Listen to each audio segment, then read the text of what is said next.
আপনি কি জানেন হিন্দু দেবতারা বিশেষ করে ভগবান বিষ্ণু কেন সবসময় শঙ্খ হাতে ধারণ করে থাকেন? মন্দিরে শঙ্খ বাজানো হয়, বাড়িতেও পুজোর সময় শঙ্খ বাজানো হয়। প্রথমে মনে করা হতো এটা শুধুই বুঝি একটা রীতি, কিন্তু এর মধ্যে লুকোনো আছে প্রাচীন ভারতের এক আশ্চর্য বৈজ্ঞানিক রহস্য। শঙ্খ বাজালে তা বাতাসে একটি গভীর কম্পিত শব্দ উৎপন্ন করে, যা শুধু বাতাসে প্রতিধ্বনিত হয় তাই নয়, এটি মানুষের দেহেও কম্পিত হয়। আধুনিক গবেষণায় দেখা গেছে এই কম্পন নার্ভাস সিস্টেমকে শান্ত করে, হৃদস্পন্দন ধীর করে এবং মনের ভারসাম্য ফিরিয়ে আনতে সাহায্য করে।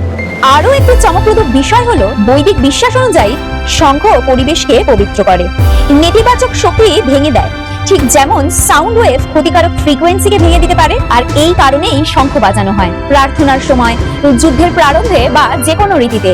ভিডিওটি ভালো লাগলে লাইক, শেয়ার ও কমেন্ট করতে একদম ভুলবেন না।